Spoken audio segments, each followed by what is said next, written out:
নমস্কার বন্ধুরা, নিম ফুলের মধু ধারাবাহিকে আমরা দেখতে পাবো যে আলোকপর্ণা নিচে নেমে এসে রুচিকে বলে, সর্বনাশ হয়ে গেছে রুচি। পর্ণা, কি হয়েছে? ফটোগ্রাফার ফোন করে বললেন উনি আসতে পারবেন না।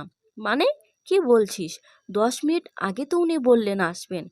কিন্তু এখন আমি কি করব রুচি, কিছু বুঝতে পারছি না, মাথা কাজ করছে না আমার। এদিকে ঈশা দত্ত বাড়িতে উপস্থিত ছদ্মবেশে। পর্ণা, এই রুচি কালকে দিদি তোর কাছ থেকে ফটোগ্রাফারের খোঁজ চাইছিল, তাই না? কেন? পর্ণা এবার মৌমিতা দিদিকে ডাকতে থাকে।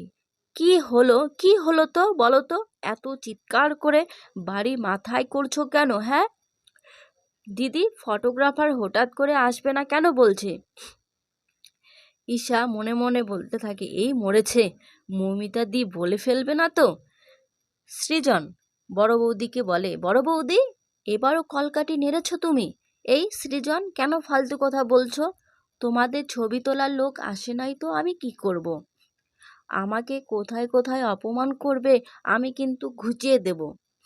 বড় বৌদি, বেশি নাটক করো না। তোমার বউ কি করছে? সৃজন, তুমি চুপ করো বলছি। এ সমস্ত কথা বলে লাভ নেই, চলো আমরা ঠাম্মির ঘরে যাই, ওখানে গিয়ে কিছু সলিউশন বের করি। আলোক পর্ণা কি পারবে ফটোগ্রাফার আনতে? এই ছিল আজকে নিম ফুলের মধু ধারাবাহিকের আপডেট। যদি ভালো লাগে তাহলে অবশ্যই আমার ইউটিউব চ্যানেলটিকে সাবস্ক্রাইব করে পাশে থাকবেন। আপনারা সবাই সুস্থ ও ভালো থাকবেন।